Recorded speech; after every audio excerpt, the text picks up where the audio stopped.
Hello everyone, and welcome to this quick dive into one of the most mind-changing books on success ever written.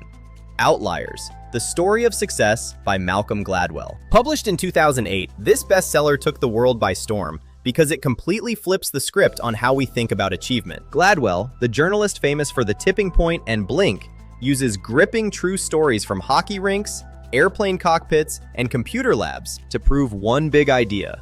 Extraordinary success is not just about raw talent, intelligence, or hard work.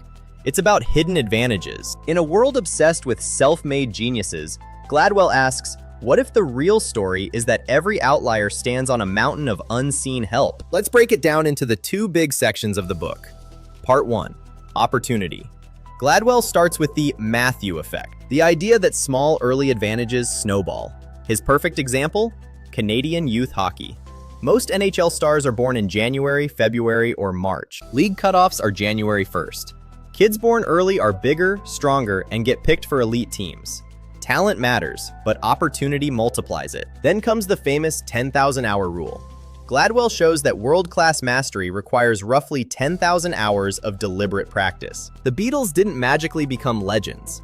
They played over 1,200 grueling live shows in Hamburg strip clubs before anyone in England knew their name. Bill Gates?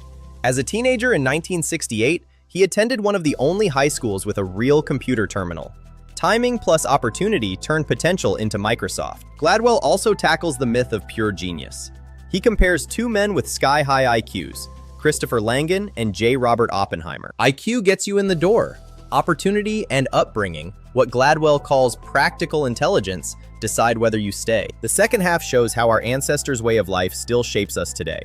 Take the chilling example of airline crashes in the 1990s. In cultures where subordinates don't challenge authority, co-pilots hesitated to correct captains, even when planes were about to crash.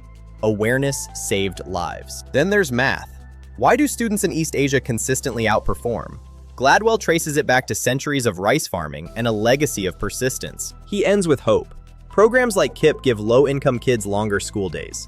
Opportunity works when society deliberately creates it. In the epilogue, Gladwell shares his own family story of lucky breaks. Even the author admits, no one is truly self-made. So what should you remember? First, success is a combination of talent, 10,000 hours of smart practice, and the right circumstances. Second, understand your cultural legacy. Some habits help you, others might hold you back. Awareness gives you power to change. Third, practice humility. When you see someone successful, don't just say, they're a genius. Ask, who helped? Gratitude replaces envy. Finally, society wins when we design better systems. Create more opportunities and we'll get more outliers. Read it and you'll never look at success the same way again. Drop a like, share your takeaway, and subscribe. See you on the next one.